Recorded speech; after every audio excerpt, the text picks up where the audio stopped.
ప్రభునందు మాకు అత్యంత ప్రియులైన దేవుని ప్రజలందరికీ యేసుక్రీస్తు వారి శ్రేష్టమైన ఉన్నతమైన పూజ్యముదగిన నామం పేరిట శుభాలు ప్రకటిస్తున్నాను.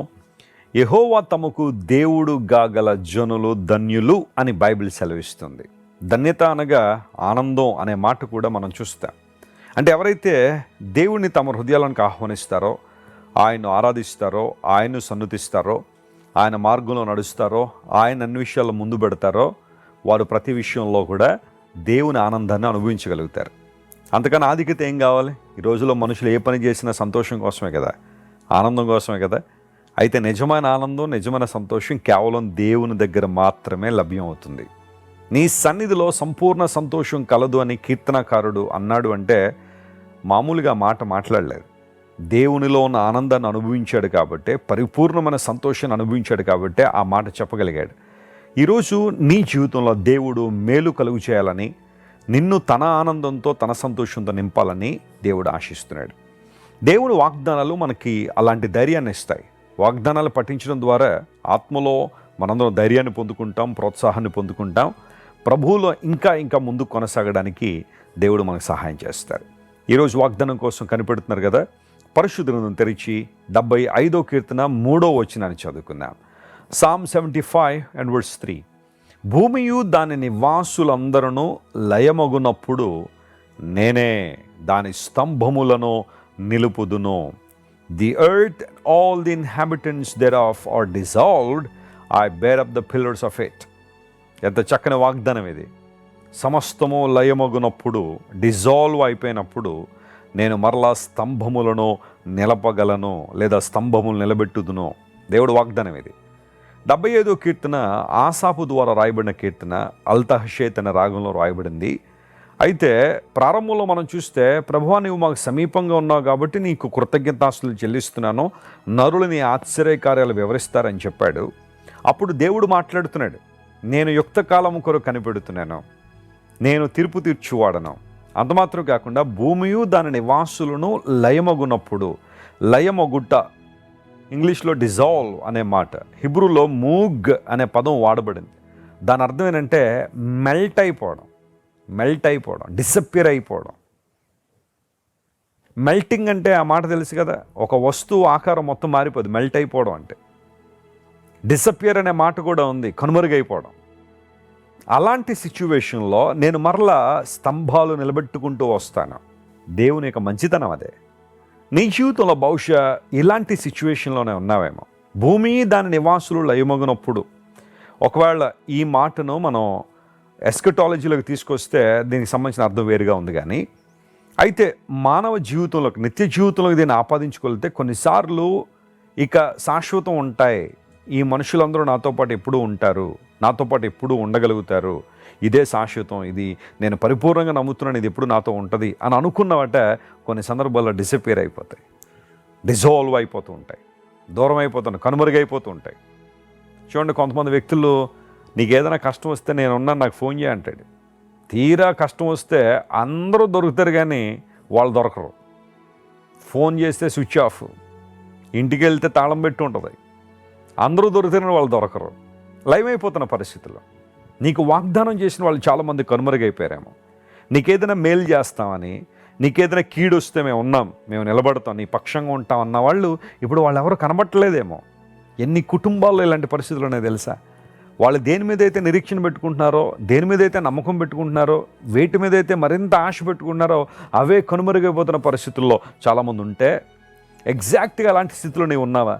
భూమి దాని నివాసులు లయమైపోయిన పరిస్థితి, డిసప్పియర్ అయిపోయిన పరిస్థితుల్లో ఉంటే, దేవుని బిడ్డ, దేవుని సేవకునిగా ప్రకటిస్తున్న ఒక మాట, నీ దేవుడు మరలా స్తంభములు నిలపగలడు. ఆమేన్. నా కళలన్నీ చెదిరిపోయాయి, నా దర్శనాలన్నీ చెదిరిపోయాయని బాధలోనే ఉంటే దేవుడు మరలా స్తంభాలు నిలబెట్టుకుంటూ వచ్చేస్తున్నాడు. ఆయన పునాదులు వేయగలిగిన దేవుడు. ఆయన నువ్వు కృంగిపోవడానికి లేదు. The moment when you make a decision to follow Jesus, he does wonders in your life.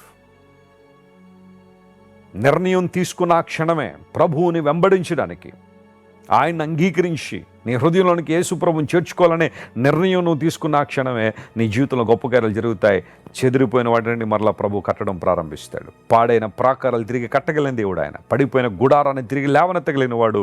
భూమి దాని నివాసులు లయమైపోయినప్పుడు స్తంభాలు నిలబెట్టుకుంటూ వచ్చేస్తాడు ఆయన.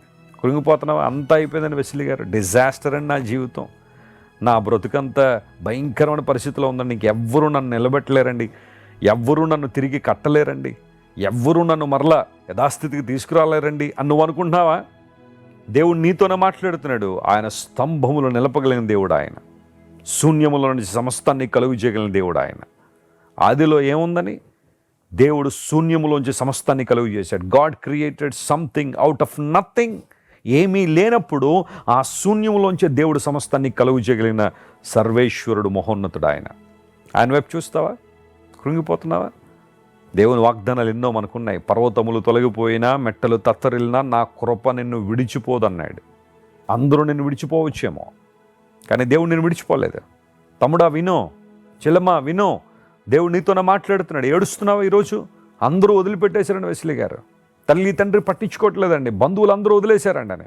ఒక సందర్భంలో ఒక కుటుంబానికి చెందిన బిడ్డలు వచ్చి నా దగ్గర ఏడవడం మొదలుపెట్టారు. ఏంటమ్మా పరిస్థితి అంటే, కరోనా సమయంలో ఇద్దరు తల్లిదండ్రుల్ని పోగొట్టుకున్నారు. వాళ్ళు బతుకున్న రోజుల్లోనట చాలామందికి సహాయం చేశారట. వాళ్ళు ఇద్దరు కూడా గవర్నమెంట్ ఎంప్లాయీస్. వాళ్ళకు వచ్చిన దానిలో బిడ్డలను చూసుకుంటూ సహాయం చేద్దామని చెప్పి చాలామందికి హెల్ప్ చేశారు. ఇప్పుడు వాళ్ళందరూ ఎలా తయారంటే, ఆ బంధువులందరూ, ఆ కుటుంబం ద్వారా మేలు పొందుకున్న వారందరూ కూడా పొందిన మేలును మర్చిపోయి మళ్ళా మీ మమ్మీ డాడీ మాకు ఇంత డబ్బులు ఇవ్వాలని చెప్పి ఫేక్ డాక్యుమెంట్లు, ఫేక్ ప్రామిసరీ నోట్లని క్రియేట్ చేసి పిల్లల మీద ఒత్తిడి తీసుకొస్తారు. మీ మమ్మీ డాడీకి వచ్చే డబ్బులన్నీ మాకే ఇవ్వాలని. ఎంత దౌర్భాగ్యమైన పరిస్థితి అంటే, సమాజం ఎలా ఉంది ఈ రోజుల్లో? మేలు పొందుకున్న వారిని కూడా చిదిమేద్దాం అనుకుంటున్న ప్రపంచం ఇదే. అలాంటి పరిస్థితుల్లో భవిష్యత్తు ఉన్నావా? ధైర్యం తెచ్చుకో ప్రియ దేవుని బిడ్డ. మోకాళ్ళే దేవుని సన్నిధిలో ఆయన వైపు చూడు. నీ కొరకు సిలువలో మరణించిన యేసయ్య, ధారధారలుగా రక్తాన్ని కార్చిన దేవుడు, స్తంభములు మరలా నిలబెట్టగలిగిన అధికారం ఆయనకు ఉంది. శూన్యం అయిపోయిందండి, అంతా డిజాస్టర్ అండి అనుకుంటే, దేవుడు మరలా స్తంభాలు నిలుపుకుంటూ వచ్చి ఒక అద్భుతమైన భవంతిగా నీ జీవితాన్ని తిరిగి కట్టగలడు ఆయన. ఎంతమంది జీవితాల్లో ఆయన ఇలాంటి అద్భుతం చేస్తున్నాడు గమనించగలరా? క్రైస్ట్ వర్షిప్ సెంటర్లో చాలామంది ప్రతి ఆదివారం కావచ్చు, శుక్రవారం కావచ్చు, సాక్ష్యాల సమయంలో ఒకప్పుడు పతనం అయిపోయిన మా బ్రతుకులు, శూన్యమైపోయిన మా బ్రతుకులను దేవుడు మరలా నిలబెట్టాడండి. ఈరోజు 10 మందికి దీవెనకరంగా ఉండగలుగుతున్నాం. ఒకప్పుడు అనేక మందికి దుఃఖకరంగా బ్రతికిన మమ్మల్ని దేవుడు దీవెనకరంగా చేశాడనే అద్భుతమైన సాక్ష్యాలు అనేక మంది తెలియజేస్తున్నారు. This is your day and this is your turn. ఇది నీ సమయం, ఇది నీ రోజు. ఆయన వైపు చూడగలవా? కళ్ళు మూసుకొని ప్రార్థన చేద్దాం. ప్రేమగల తండ్రి, ఇంతవరకు నువ్వు మాతో మాట్లాడిన ప్రతి మాటను బట్టి నీకు వందనాలు అయ్యా. వాగ్దానాలు ఇచ్చిన దేవుడు, వాగ్దానాలు నెరవేర్చే దేవుడు కనుక నీకు స్తోత్రాలు. భూమి దాని నివాసులు లయమైపోయినప్పుడు మరలా స్తంభములు నిలవబెడతాను వాగ్దానం చేసిన దేవుడు. మాకు ఎప్పుడైతే నిరీక్షణ కోల్పోతామో, హోప్ లేదనుకుంటామో, అప్పుడే హోప్ ఇవ్వగలిగిన గొప్ప దేవుడు నాయన. ఈరోజు మా ప్రియులు ఎవరైతే హోప్లెస్ సిచ్యువేషన్లో ఉన్నారో వారందరినీ నీ నిరీక్షణతో, నీ ప్రేమతో, నీ విశ్వాసంతో వారిని నింపండి, అద్భుతాలు చేయండి. ఘనత, మహిమ, ప్రభావం నీకు మాత్రమే ఆరోపిస్తూ యేసు నామం పేరిట అడిగి వేడుకొనిచున్నాం తండ్రి. Amen, amen. God bless you dear friends. Have a wonderful day. Christ worship centre ఓ బలమైన సంఘ ఉద్యమం. కొన్ని సంవత్సరాల క్రితం కేవలం 2 ప్రారంభించబడిన పరిచర్య నేడు ప్రపంచవ్యాప్తంగా లక్షలాది మందిని ప్రభావితం చేయుచున్నది.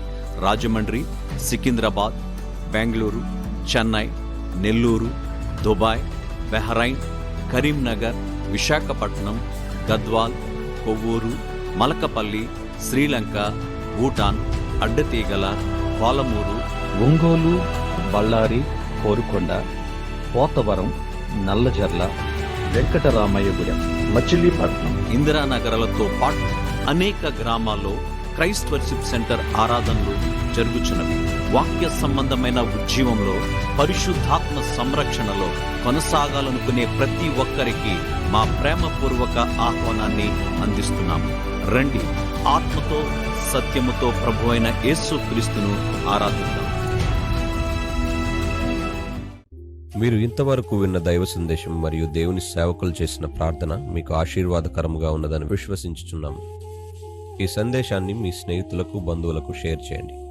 మీకు ఏదైనా ప్రార్థన అవసరత ఉన్నచో మా ఫోన్ నంబర్లకు కాల్ చేయండి. దేవుడు మిమ్మల్ని ప్రేరేపిస్తే విశ్వాసంతో సాగుచున్న ఈ పరిచర్యను ప్రోత్సహించండి. మరిన్ని వర్తమానాలు, పాటలు వినుటకు జాన్ వెస్లీ మినిస్ట్రీస్ అను మా యూట్యూబ్ ఛానల్ను సబ్స్క్రైబ్ చేసుకొనండి. ప్రభువైన యేసుక్రీస్తు కృప మీకు తోడైండును గాక.